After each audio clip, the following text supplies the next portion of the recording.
শিবিরকে নিয়ে নতুন ষড়যন্ত্র করা হচ্ছে। যারা রাজনৈতিক সৌহার্দ্য বুঝে না, যারা ৩৬ দিনের বিপ্লবী, তাদেরকে মনে করিয়ে দিতে চাই ছাত্র শিবির ৩৬ দিনের বিপ্লবী নয়।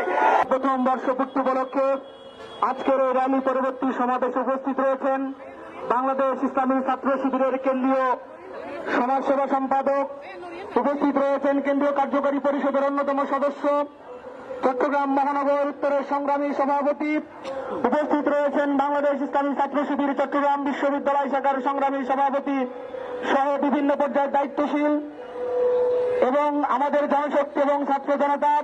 আসসালামু আলাইকুম ওয়া রাহমাতুল্লাহ। সম্মানিত ভাইরা, আজকে স্বাধীনতার 1 বছর পূর্তি উপলক্ষে আমাদের এই বিজয় র্যালি থেকে আমরা সারা দেশবাসীকে শুভেচ্ছা এবং অভিনন্দন জানাচ্ছি। আমরা অভিনন্দন জানানোর মাধ্যমে এই জাতিকে কয়েকটি মেসেজ দিতে চাই।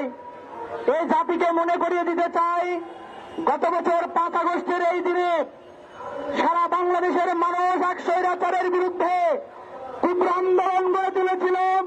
যে স্বৈরাচার মনে করেছিল তাদের কখনো পতন হবে না, তারা ফেরাউন, তারা হামানের মতো, তারা কারুনের মতো আজীবন ক্ষমতায় থেকে তারা স্বৈরাচার কায়েমের মাধ্যমে ইসলামী আন্দোলনকে শেষ করতে চায়।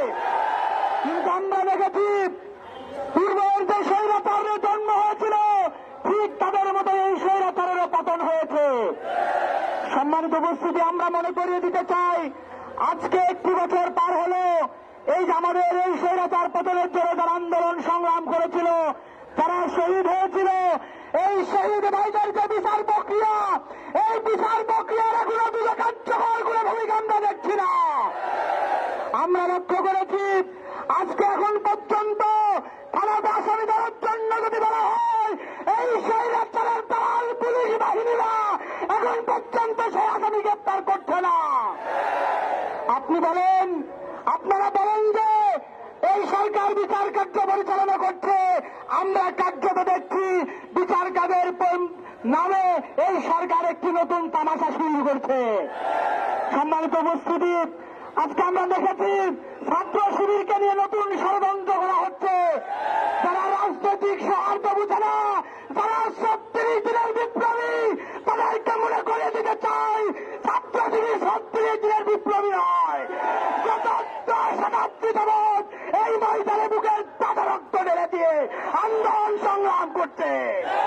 সুতরাং এই ৩৬ দিনের বিপ্লবীরা যদি মনে করে বাংলার জমিনে ছাত্র শিবিরকে নিয়ে ষড়যন্ত্র করা হবে, দেশবাসীকে সাথে নিয়ে তা প্রতিহত করা হবে ইনশাআল্লাহ।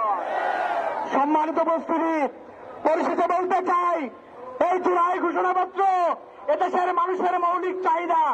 এই জুলাই ঘোষণাপত্রের মধ্যে আমাদের মৌলিক অধিকার সন্নিবেশিত থাকতে হবে।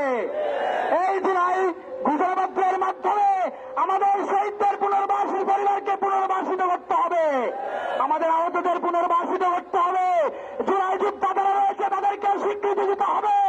যদি তাই না হয় তাহলে নতুন অভ্যুত্থানের দিকে বাংলাদেশ আগাবে।